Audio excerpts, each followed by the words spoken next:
Our whole mission is around removing that stuff which everybody has to do to play the game. That stuff happens to be very, very similar across many payment applications. So if it's so similar, why don't we just have one platform that lifts everybody up to the point where they start adding value? That's really what drives us, and everything we've done in this Open Payments Cloud is around enabling all that infrastructure, and not just provided by Ixaris, but any financial institutions that wants to take part. The OPC, Open Payments Cloud, is not another payments API.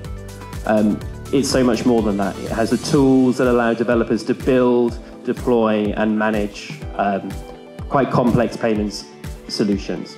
What we are starting to see is a global shift towards real-time payments, but also towards ISO 20022. So ultimately, if you look very long term, and we're talking probably 10 years down the line here, you could see a time when you can make a real-time payment from, say, the UK to Singapore or the UK to the US, and actually it's the same message format and the things settle in more or less real time.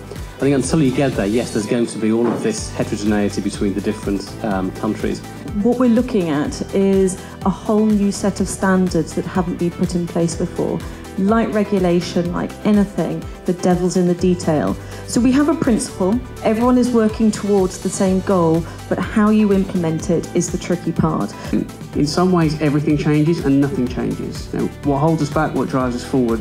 If the financial community do not adopt and are agile and move, not necessarily with the time, but with where things are going or interpret appropriately, then they won't survive. They'll either fall by the wayside or be consumed by someone else. Those that are agile will be successful.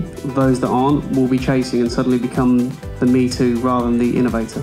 One of the things I want to bring to the table today is the diversity of perspective around how open banking, and specifically how we address the components of PSD2 in a different medium, and certainly in a different capacity when we put it on the cloud. And some of those differing perspectives are going to allow us to actually crack open what is going to be a new banking model. And we're trying to get more people involved in those conversations, because the one thing that both the banks and the regulators want is we want this to be an inclusive process. We're not trying to design 9 banks trying to build an API to stitch the market up. It is got to work for stakeholders. Of how responsive we are and how flexible we are. We roll our entire banking system to production multiple times every day. And so we can chat to someone, have an idea, we can knock something up, and it's in a live bank within hours. We've been amazed, even though we're starting to build our customer base, how many people want to come and work with us and integrate.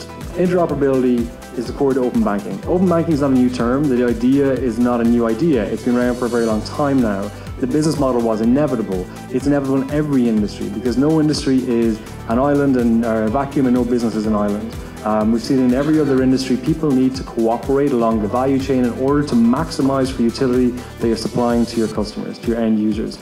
It's openly extensible, and by this we mean that you can embrace other APIs. It's almost an aggregator of APIs and sandboxes in many respects. I think these events, you can certainly see people coming to the fore. What are their offerings? What are their thoughts around the marketplace going forward? Not just the conversations about open finance and the direct effects on propositions, product solutions and fintech in the industry, but also the adjacent impact it has on society and technology and culture as a whole, I think is really an important conversation to have. I found the event really interesting, and I believe the Open Payment Cloud is something that we'll be talking much more about in the future. It's been actually really nice to have a good set of questions around where open banking is going for Barclays, and to actually see a bit of buzz around here with a lot of new companies coming through with great ideas.